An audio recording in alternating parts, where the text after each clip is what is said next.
தேவனே நான் ஓமதண்டையில்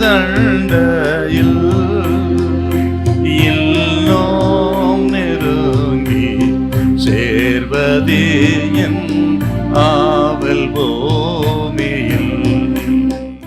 1 நாளாகமம் 13-14 வருஷத்தை வாசிக்க பார்க்கலாம்.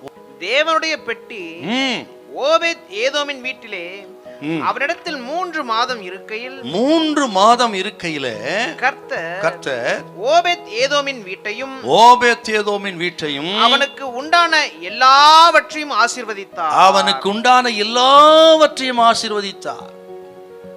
ஓபேத் ஏதோம் வீட்டை அவனுக்கு உண்டான எல்லாவற்றையும் ஆசீர்வதித்தார் என்பார். உடன்படிக்கை பெட்டியை தாவீது கொண்டு வருகிறார். மாடுகள் மிரள, ஊசா தடுக்க, கர்த்தர் அடிக்க, செத்தான். அந்த உடன்படிக்கை பெட்டியை மறுபடியும் தாவீது கொண்டு போய் ஓபேத் ஏதோம் வீட்டில் வைத்து விட்டார். 3 மாதம் உடன்படிக்கை பெட்டி ஓபேத் ஏதோம் வீட்டில் இருக்கிறது.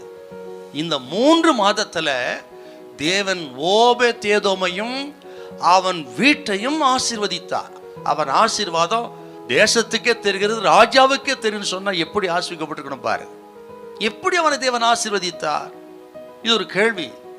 3 மாதத்துல தேசமே அறிகிற அளவுக்கு அந்த மனுஷன் வீட்டை எப்படி தேவன் ஆசீர்வதித்தான்னு கேட்டீங்கன்னா, அவன் பலி செலுத்தி இருப்பான். அவன் ஒரு லேவியன்.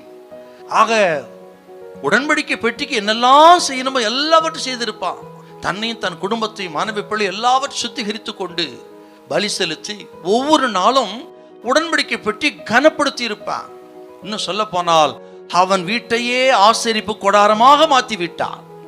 அதை பார்த்து ஆண்டவர் அவனை ஆசீர்வதித்து விட்டார்.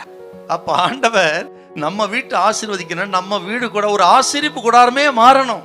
ஆசரிப்பு கூடாரத்துல பலிகள் இருந்தது, சுத்திகரிப்பு இருந்தது, ஜெபம் இருந்தது, அப்படி தேவ பிரசன்னம் இருந்தது. அதை போல் நம்ம வீடு நல்ல தோத்திரம் பண்ணி ஜெபம் பண்ணி நன்றி செலுத்தி இப்படி நம்ம வீடே ஒரு ஆசரிப்பு கூடாரமா மாறிட்டா தேவ பிள்ளைகளுக்கு ஆண்டவர் சொல்லுகிறார், ஓபேத் ஏதோமின் வீட்டை ஆசீர்வதித்தவர் நம்ம வீட்டை ஆசீர்வதிப்பார்.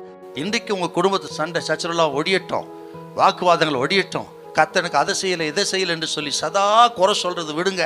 நல்லொழுக்கத்தை கெடுக்கிற ஆகாத சம்பாஷணை வேண்டாம்.